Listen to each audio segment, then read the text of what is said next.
Channel civil achiever. आज हम बात करेंगे सीटेट के प्रीवियस ईयर के ईवीएस के प्रश्नों के बारे में, जिनका अध्ययन करना आपके आने वाले सीटेट एग्ज़ाम 2022 के लिए काफ़ी महत्वपूर्ण होगा। तो चलिए बिना किसी देरी के शुरू करते हैं। हमारा पहला सवाल है पर्यावरण सेक्शन का 61 नंबर।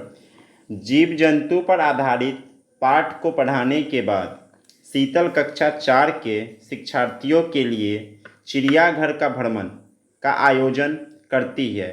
यह डैश में शिक्षार्थियों की मदद करेगा।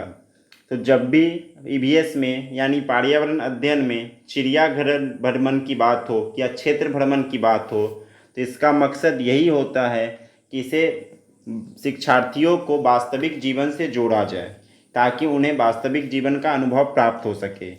तो भ्रमण का ऑप्शन जब भी आपको मिले आप उसे वास्तविक जीवन से जोड़ने का प्रयास करें। इस तरह इस प्रश्न का उत्तर डी होगा, क्योंकि यहाँ पर इस बात को बताया गया है कि अधिगम को वास्तविक जीवन की परिस्थितियों के साथ जोड़ना है। तो दोस्तों याद रखें, जब भी क्षेत्र भ्रमण की बात हो तो आप यह समझें कि इसे वास्तविक जीवन से जोड़ने की बात हो रही है। चलिए बढ़ते हैं अपने अगले प्रश्न की ओर। हमारा अगला प्रश्न है 62 नंबर।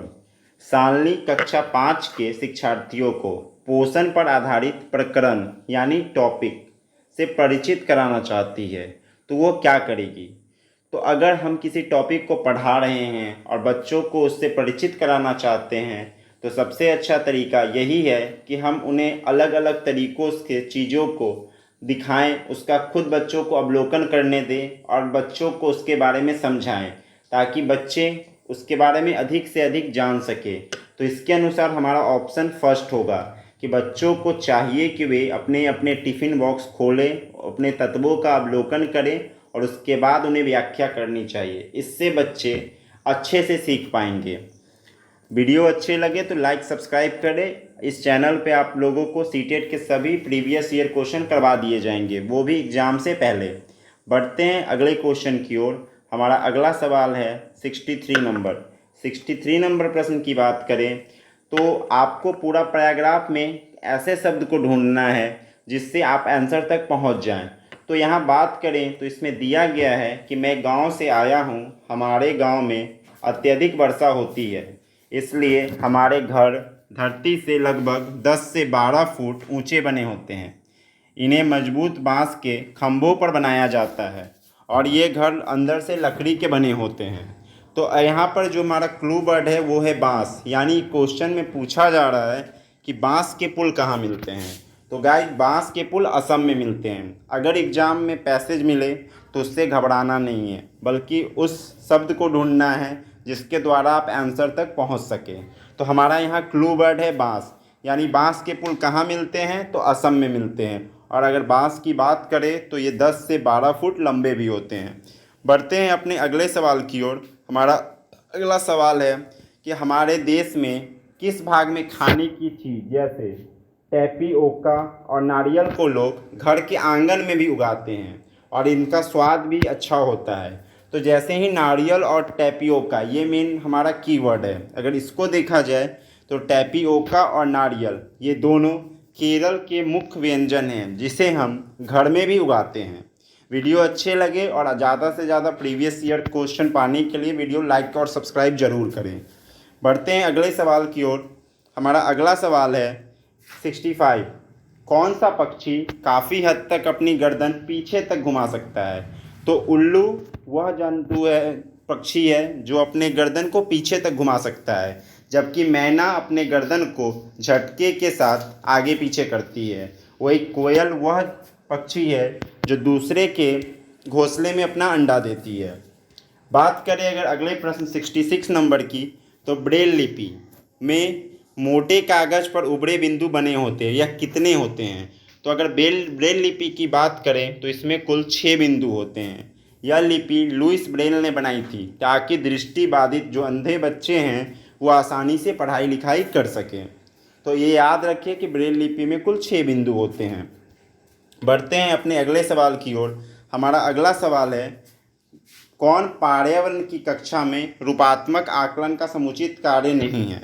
तो जब भी आपको एग्ज़ाम में ऑप्शन में परिभाषा, व्याख्या करना, ये सब शब्द दिखे तो आप समझ जाएं कि ये निगेटिव वर्ड हैं। यानी अगर ऑप्शंस में परिभाषा, व्याख्या ये सब दिए रखा हो तो आप उस ऑप्शन को 99% गलत ही मानेंगे। यानी यहाँ पर जो बी ऑप्शन है, बाट में दी गई महत्वपूर्ण शब्दावली की परिभाषा की व्याख्या करना, ये सही नहीं है, क्योंकि परिभाषा और व्याख्या निगेटिव वर्ड है।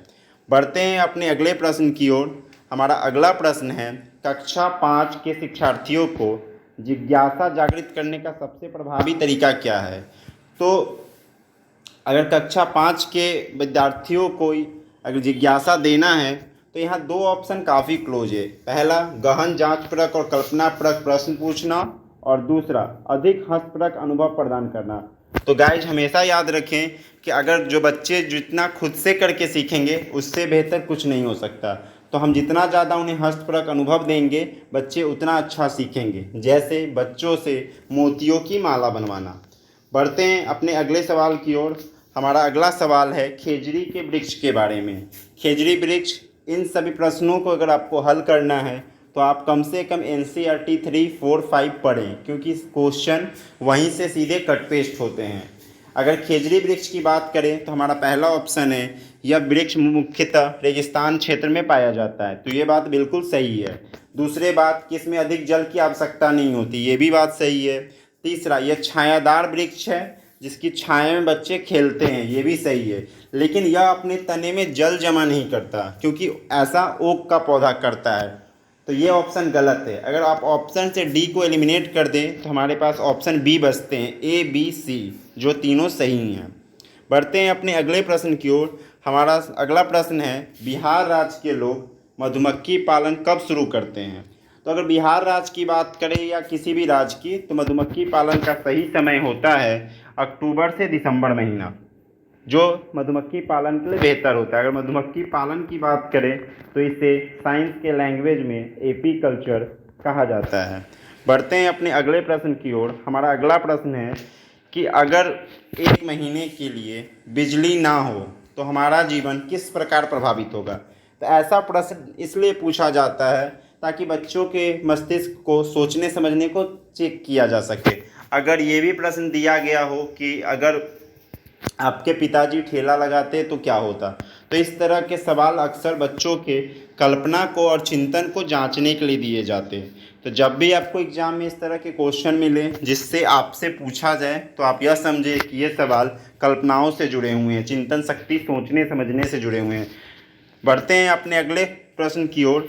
आंचल कक्षा 5वीं की छात्र है और वह जांच पड़ताल और कल्पना वाले प्रश्न पूछती है, तो इससे क्या होगा? तो अगर हम कल्पना वाले प्रश्न पूछेंगे तो हमारा संवेगात्मक कौशल यानी सोचने समझने की क्षमता ज़्यादा से ज़्यादा बढ़ेगी, क्योंकि कल्पना और सोचने समझने, चिंतन से संवेग में यानी हमारे बुद्धि में वृद्धि होती है।